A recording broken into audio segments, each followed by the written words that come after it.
തെളിനീരൊഴുകട്ടെ നല്ല നാളേക്കായി എന്ന സന്ദേശം നൽകിക്കൊണ്ട് നീരാളം എന്ന പേരിൽ ഇരട്ടി ബ്ലോക്ക് പഞ്ചായത്തിന്റെ നേതൃത്വത്തിൽ നടത്തുന്ന ജലസംരക്ഷണത്തിന് ജലസാക്ഷരതാ ക്യാമ്പയിന്റെ ഭാഗമായി കാവുകളും ആരാധനാലയങ്ങളും ജലസംരക്ഷണ ഇടങ്ങളാണെന്നും അവിടങ്ങളിലെ മരങ്ങൾ സംരക്ഷിക്കുന്നതിനും മരങ്ങൾ വെച്ചുപിടിപ്പിക്കുന്നതിൻ്റെയും പ്രാധാന്യം അറിയിക്കുന്നതിനും ബോധവൽക്കരണ ക്ലാസ് സംഘടിപ്പിച്ചു.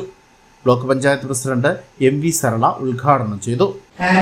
നല്ല മരങ്ങള്, അതുപോലെ തന്നെ തണുപ്പായിട്ടുള്ള ഒരു അന്തരീക്ഷം, ശാന്തമായിട്ടുള്ള ഒരു അന്തരീക്ഷം, ഇതെല്ലാം നമ്മുടെ ഗ്രാമങ്ങളിലുള്ള കാവുകളിൽ നമുക്ക് കാണാൻ കഴിയും. അത്തരത്തിൽ നിരവധിയായിട്ടുള്ള കാവുകൾ നമ്മുടെ ബ്ലോക്ക് പഞ്ചായത്ത് പരിധിയിലുണ്ട്. ആ കാവുകളിൽ അവരുടെ പ്രവർത്തനം ചിലപ്പോൾ കാവുകളിൽ നേരത്തെ ഉണ്ടായിരുന്ന ആ പ്രവർത്തനം അതേ നിലയിൽ നടക്കാവുന്നുണ്ട്. ചിലതെല്ലാം അങ്ങനെ കാടൊക്കെ പിടിച്ച് കിടക്കുന്ന കാവുകളുണ്ട്.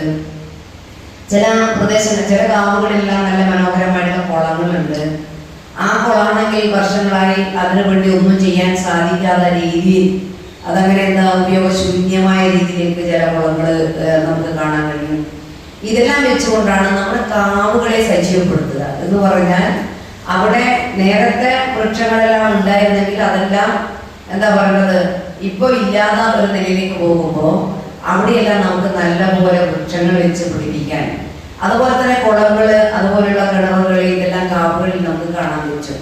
ബ്ലോക്ക് പഞ്ചായത്ത് മെമ്പർമാരും ഉദ്യോഗസ്ഥരും സന്നദ്ധ പ്രവർത്തകരും ബ്ലോക്ക് പഞ്ചായത്ത് പരിധിയിലെ വിവിധ കാവുകളിലെ ചുമതലപ്പെട്ടവരും പരിപാടിയിൽ പങ്കെടുത്തു. Block panchayat vice president M Sumesh അധ്യക്ഷത വഹിച്ചു. Swaminathan foundation field coordinator doctor Harshith Pulparambil class എടുത്തു.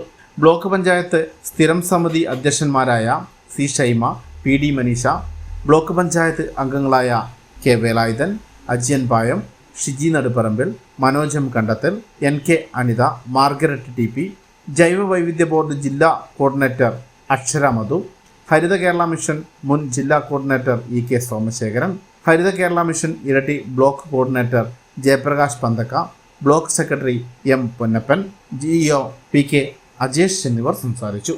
ഹൈവിഷൻ ന്യൂസ്, ഇരട്ടി.